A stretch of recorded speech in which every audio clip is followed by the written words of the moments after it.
मुख्यमंत्री नीतीश कुमार बड़ा खेला करने जा रहे हैं और इसी के साथ इंडिया अलायंस और लालू प्रसाद यादव को बड़ा झटका लगा है। नमस्कार, स्वागत है आपका द न्यूज पर। मैं हूं आपके साथ शिप्रा सैनी। तो बिहार में सत्ता में उलटफेर हो सकता है, इस बड़ी खबर के बीच कांग्रेस पार्टी के अध्यक्ष मल्लिकार्जुन खड़गे का एक बड़ा बयान सामने आया है। मल्लिकार्जुन खड़गे ने यह कहा है कि हमने नीतीश कुमार से बातचीत करने की कोशिश की है, 2 से 3 बार हमने कोशिश की है, फोन लगाया है, लेकिन वहां से बात नहीं हो पाई है। यानी नीतीश कुमार अब फोन भी नहीं उठा रहे हैं। और खड़गे ने जो बयान दिया है उसमें यह कहा है कि नीतीश जी के दफ्तर से कॉल बैक आया है और उनकी तरफ से यह कहा गया है कि नीतीश कुमार अभी बिजी है। तो इस तरीके से नीतीश कुमार को मनाने की कोशिशें भी हो रही हैं, लेकिन नीतीश कुमार ने ऐसा लगता है कि ठान लिया है कि वो अब एनडीए का रुख ही करेंगे। जिस तरीके से नीतीश कुमार लगातार बैठकें कर रहे हैं, इसके अलावा कांग्रेस पार्टी से लेकर आरजेडी के नेताओं की भी बैठक बिहार में हो रही है। लेकिन इस बीच बड़ी खबर यह भी है कि लालू प्रसाद यादव ने भी नीतीश कुमार को 1 या 2 बार नहीं बल्कि 5 बार फोन कॉल किया है और नीतीश कुमार ने उनका फोन नहीं उठाया है। तो इस तरीके से ये कह सकते हैं कि महागठबंधन में फूट पड़ चुकी है, महागठबंधन टूट चुका है। जिस तरीके से लालू प्रसाद यादव और नीतीश कुमार के बीच बातचीत पूरी तरीके से बंद हो चुकी है और ये मनमुटाव लगातार बढ़ता जा रहा है। लालू प्रसाद यादव ने नीतीश कुमार को 5 बार फोन मिलाया है और लैंडलाइन पर भी फोन किया गया है, लेकिन नीतीश ने लालू प्रसाद यादव से बातचीत करने से इनकार कर दिया है। तो किस तरीके से नीतीश कुमार अब एक अलग रुख अपनाते नजर आ रहे हैं। नीतीश कुमार ने यह ठान लिया है कि अब इंडिया अलायंस से जुड़े नेताओं का फोन नहीं उठाना है। तो इस तरीके से खड़गे की तरफ से यह बयान दिया गया है, जो कि कांग्रेस पार्टी के राष्ट्रीय अध्यक्ष हैं। उन्होंने साफ तौर पर यह कहा है कि मैंने कई बार बातचीत करने की कोशिश की है नीतीश कुमार से, लेकिन उन्होंने मेरा फोन नहीं उठाया और जब मैंने उनके दफ्तर में कॉल किया तो वहां से जवाब आया है कि नीतीश कुमार अभी बिजी हैं। तो इस तरीके से ये पूरी सियासी उथल-पुथल जो है बिहार से लेकर राजधानी दिल्ली तक चल रही है, क्योंकि नीतीश कुमार अगर एनडीए का रुख करते हैं, वो ना सिर्फ लालू प्रसाद यादव को बड़ा झटका देंगे, तेजस्वी यादव कहीं ना कहीं डिप्टी सीएम के पद से तो हटेंगे ही, लेकिन बहुत बड़ा नुकसान तेजस्वी यादव को होगा। तो इसी के साथ इंडिया अलायंस भी बिखर जाएगा, ये तय माना जा रहा है। और यही वजह है कि नीतीश कुमार को मनाने की तमाम कोशिशें हो रही हैं। मैं आपको ये बता दूं कि जो आरजेडी के नेता हैं मनोज झा, उन्होंने दरअसल बैठक से बाहर आकर बयान दिया है और उन्होंने अभी भी यही संकेत दिया है कि हम सब एकजुट हैं। उन्होंने ये भी कहा कि जो हमारे पार्टी के अध्यक्ष तय करेंगे वही होगा। क्या कुछ मनोज झा ने इस पूरे मीटिंग को लेकर और जो बिहार में सियासी बवाल हो रहा है उसको लेकर कहा है, सुनिए। बैठक बहुत सकारात्मक हुई, अलग अलग पहलुओं पे चर्चा हुई। हमारे पूरे विधानमंडल दल की बैठक थी। राष्ट्रीय अध्यक्ष लालू प्रसाद जी भी थे, डिप्टी सीएम साहब थे, प्रदेश अध्यक्ष जी थे, राष्ट्रीय प्रधान महासचिव थे और एक विधायक और विधान पार्षद। बैठक में समकालीन राजनीति में जो चल रहा है हर मुद्दे पे चर्चा हुई, चाहे राष्ट्रीय मुद्दे हो या राज्य के मुद्दे हो। उसके बाद चर्चा के पश्चात हर पहलू पे गंभीरता पूर्वक विश्लेषण के बाद राष्ट्रीय अध्यक्ष हमारे लालू प्रसाद जी को सब लोगों ने हाथ उठाकर अधिकृत किया। आज कल जो भी निर्णय आप संदर्भ में होगा उसके लिए उन्हें अधिकृत किया गया। हम सब जो आपके समक्ष दिख रहे हैं सारे नहीं, जो हमारी बैठक में चर्चा नहीं हुई, आप अगर खुद ही सवाल लेके जेब में आए हुए हैं तो मैं तो आपके सवाल का जवाब देने के लिए बाध्य नहीं हूँ।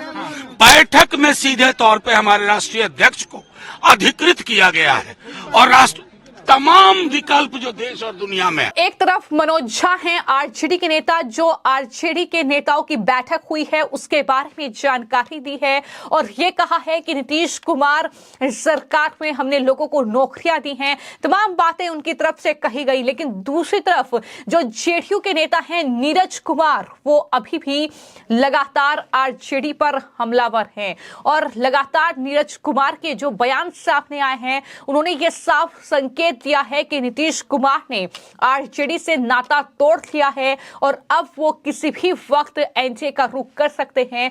क्या कुछ नीरज कुमार? राजद नेतृत्व बेचैन है। बेचैनी का कारण साफ है कि चूंकि इन लोगों की आदत में शुमार रहा है नौकरी के बदले जमीन लेने का, तो 2,15,000 शिक्षकों की बहाली जो तय सीमा में माननीय नीतीश कुमार जी के नेतृत्व में हुआ, जिसमें न पदस्थापन में चल पाया न नौकरी देने में चल पाया, तो स्वाभाविक है अनर्गल प्रलाप कर रहे हैं। अनर्गल प्रलाप पर रोक लगाइए, वरना अंजाम इसका राजनीति में बेहतर नहीं होगा। तो जाहिर तौर पर जो मल्लिकार्जुन खड़गे हैं, उन्होंने भी नीतीश कुमार को फोन करके मनाने की कोशिश की है, लेकिन बातचीत करने के लिए वो तैयार नहीं है। लालू प्रसाद यादव भी नीतीश कुमार से क्लियरिटी चाहते हैं, लेकिन नीतीश कुमार भी बातचीत करने के लिए तैयार नहीं है। हालांकि आरजेडी के नेता मनोज झा के जरिए नीतीश के लिए अपील कराई गई है, लेकिन नीतीश कुमार हैं कि किसी की भी सुनने को तैयार नहीं है। और फिलहाल बिहार में ये बड़ा सियासी बवाल जारी है और तमाम खबरें सामने आ रही है, जहां पर बीजेपी के नेताओं ने अब बाहें खोलकर नीतीश कुमार का स्वागत करने के लिए वो तैयार हो गए हैं। बीजेपी के जो विधायक हैं, उनका बयान सामने आ रहा है कि हम नीतीश को स्वीकार करने के लिए तैयार हैं, तो वहीं सुशील मोदी ये कह रहे हैं कि नीतीश के लिए दरवाजे खुले हुए हैं। तो इस तरीके के बयान सामने आ रहे हैं। और एक और बड़ी खबर, जब खड़गे ने नीतीश कुमार को फोन किया है, तो इसकी एक बड़ी वजह यह भी हो सकती है कि इस पूरे सियासी घटनाक्रम के बीच बिहार में कांग्रेस के 13 विधायक जो हैं वो बीजेपी के संपर्क में हैं। ये भी बड़ी जानकारी है, जो कि बीजेपी में जा सकते हैं। यानी बीजेपी जो है वो कहीं ना कहीं अपने खेमे में एक मजबूत संख्या जो है वो रखना चाहती है। और खबर यह है कि कांग्रेस के इन 13 विधायकों का मोबाइल फोन नॉट रीचेबल आ रहा है। हालांकि कांग्रेस पार्टी के नेता ये कह रहे हैं कि ऐसा कुछ नहीं है, इन खबरों को उन्होंने खारिज किया है। लेकिन सूत्रों के हवाले से यह बड़ी जानकारी है कि कांग्रेस के लगभग 13 विधायक हैं बिहार में, जो कि बीजेपी और जेडीयू के संपर्क में हैं। तो क्या बिहार में जो कांग्रेस पार्टी के विधायक हैं वो भी बीजेपी का रुख करेंगे? ये कहीं ना कहीं देखने वाली बात होगी। लेकिन नीतीश कुमार ने, जिसका अंदेशा पहले से ही लगाया जा रहा था कि बड़ा खेला नीतीश कुमार कर सकते हैं, जिस तरीके से नीतीश कुमार ने परिवारवाद को लेकर हमला बोला, और उससे पहले भी वो खुलकर प्रधानमंत्री नरेंद्र मोदी की तारीफ करते नजर आए, क्योंकि इंडी अलायंस में उन्हें तवज्जो नहीं दी गई। जिस तरीके से नीतीश कुमार को अलग थलग करने की कोशिश इन तमाम राजनीतिक दलों ने की जो कि इंडी अलायंस का हिस्सा हैं, उसके बाद नीतीश कुमार का ये रुख, ये रवैया देखने को मिला। और अब जिस तरीके से बिहार से लेकर राजधानी दिल्ली तक बैठकों का दौर चल रहा है और लगातार जहां जेडीयू अपने नेताओं के साथ मीटिंग कर रही है, तो वहीं पर आरजेडी लालू प्रसाद यादव की अध्यक्षता में मीटिंग कर रही है। इसके अलावा कांग्रेस पार्टी ने भी मीटिंग की है और साथ ही साथ बीजेपी भी पटना में मीटिंग कर रही है। तो ये तमाम जानकारी जो है वो बिहार से सामने आ रही है।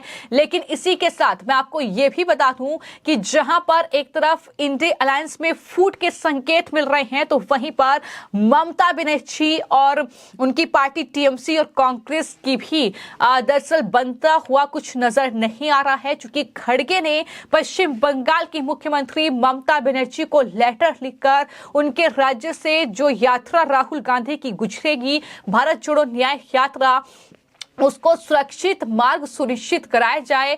ये दरअसल अधिकारियों को निर्देश ममता बनर्जी दे, इसको लेकर एक लेटर ममता बनर्जी को लिख दिया गया है और इस तरीके से मतभेद भी लगातार पश्चिम बंगाल में टीएमसी और कांग्रेस पार्टी के बीच देखने को मिल रहे हैं। तो कुल मिलाकर पूरा इंडिया अलायंस फिलहाल बिखरता हुआ नजर आ रहा है। बिहार से लेकर पश्चिम बंगाल तक और पश्चिम बंगाल से लेकर उत्तर प्रदेश तक लगातार नेताओं के एक दूसरे पर आरोप प्रत्यारोप का सिलसिला जारी है। लेकिन देखना दिलचस्प होगा कि बिहार के मुख्यमंत्री नीतीश कुमार कब इस खबर पर मुहर लगाते हैं कि वो एनडीए में शामिल हो रहे हैं। फिलहाल आपकी इस पूरे मामले को लेकर क्या राय है, हमें कमेंट बॉक्स में जरूर लिखें। धन्यवाद।